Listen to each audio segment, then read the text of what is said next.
Welcome to Kathleen's Place, Today and Everyday.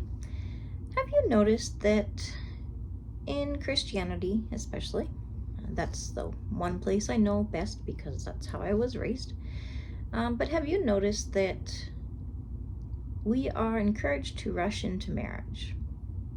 We're encouraged to hope that we will find that right somebody, and after just a few months of dating, you get married. You don't really even know the person that you're marrying. You just know that they're supposedly a Christian and that you are deciding that you found the perfect one that you married. And if you don't get married, then by a certain age, you're ridiculed. You're say that you took too long. Like my uncle, he dated a lady for 5 years before they even got engaged. You know, he was already in his 50s by this time. If I remember correctly, he was around 52. But he didn't care what anybody else said. He did what he knew was right for him. And he did find the perfect woman for him. She was a blessing. And a precious lady. And I believe he was as well. And I'm not saying neither of them were perfect, or both of them were perfect, but I'm saying that they didn't rush. They got to know each other before they got married. And I believe that is the wisest thing to do.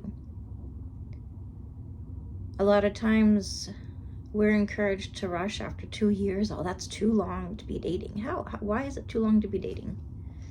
You don't even, when you're not living with somebody, you don't even really get to know them. And you need to know so many things about the person that you're going to be marrying. How they react to different situations.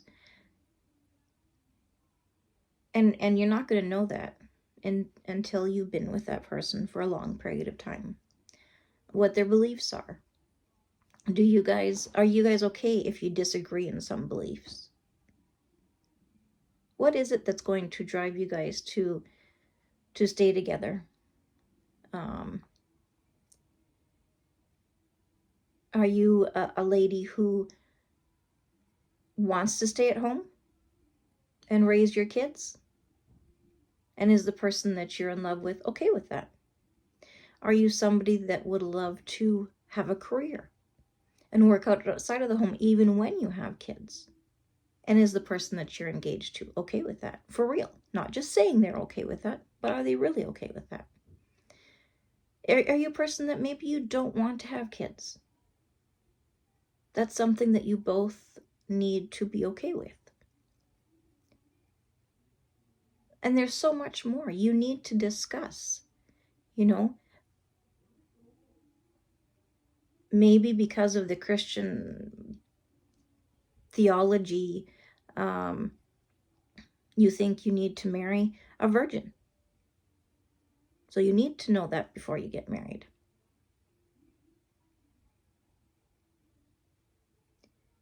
And there's so much more. So many things that you need to understand about each other and know each other before getting married, before getting engaged even. And if you get engaged to somebody and you find out this is not the person that I think they are, then split it up. Then don't get married. Being engaged does not mean you have to get married.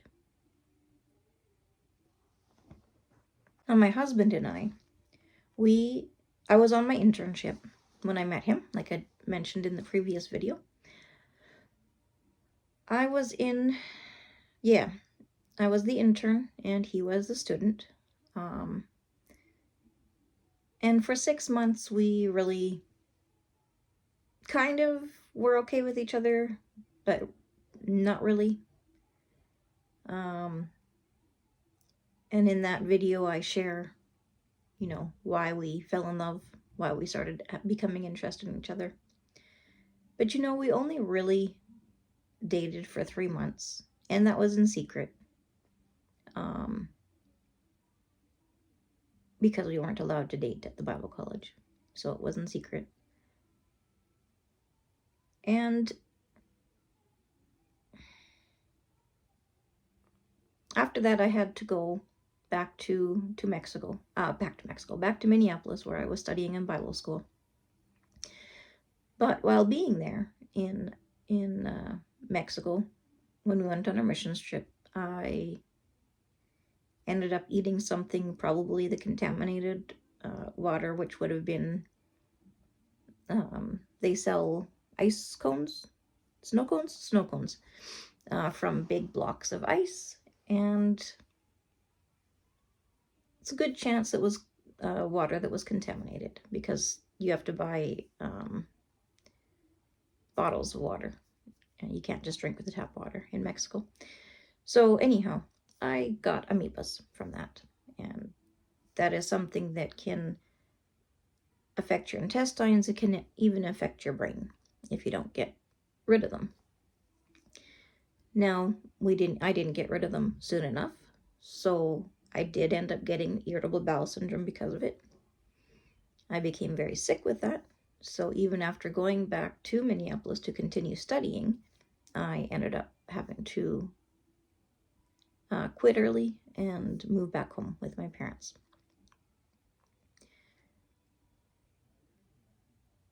So he had, at Christmas time, I had gone to see him, Christmas of '94, and he had asked me to marry him.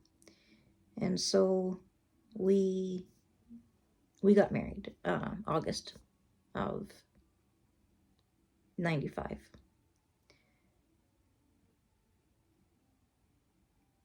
And he came to Canada. We got married. We were planning to go back to Mexico to be missionaries, but it never worked. And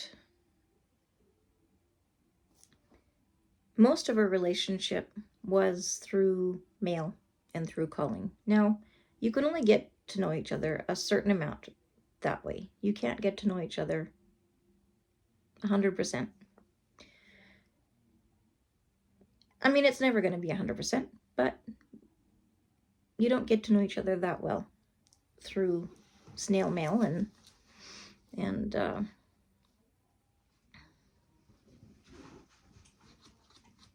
phone calls.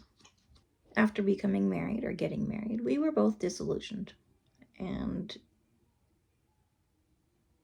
we didn't find the people that we thought we had found. So needless to say, our honeymoon phase ended very, very quickly.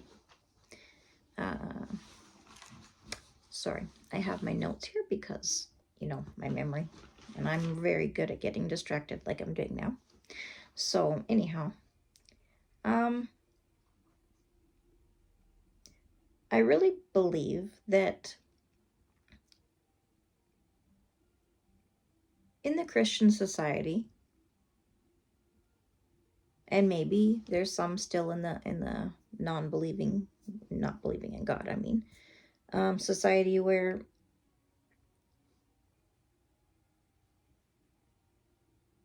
people are taught to get married and have kids, and that is basically your ultimate goal. Get married and have kids. Go to school, blah, blah, blah. Get a good job. But that should not be your ultimate goal. Being that most of us, if not all of us, go through some sort of trauma as a child, whether being from siblings, parents, friends in school, or enemies in school, whatever the case may be. I think that we should be encouraged to better ourselves, to learn to be alone, to enjoy our alone time, to heal from any past trauma before we get married. I also feel that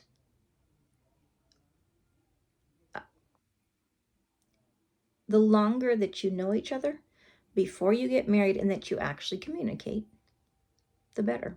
If you're not communicating, there's no point in getting married, because it's not going to start after you get married.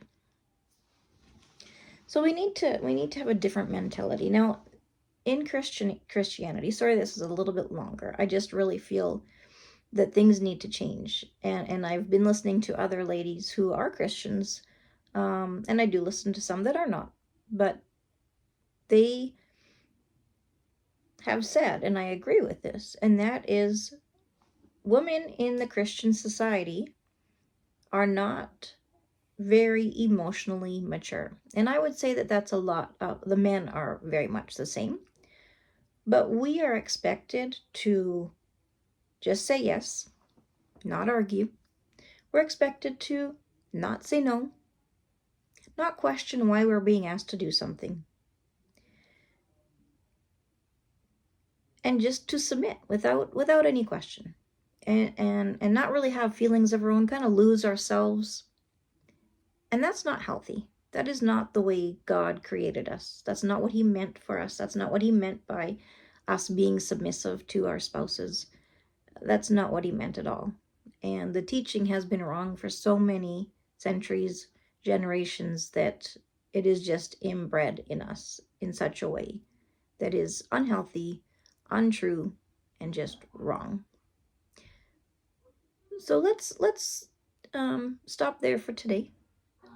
Join me next time, and we will go a little bit deeper in this, talk a little bit more about different reasons why our marriage didn't work, and why we held on so long, or why I held on so long to the marriage. Thanks for joining me today. Stay tuned, and you know what? I hope you all have a wonderful day. Love you all. Bye-bye.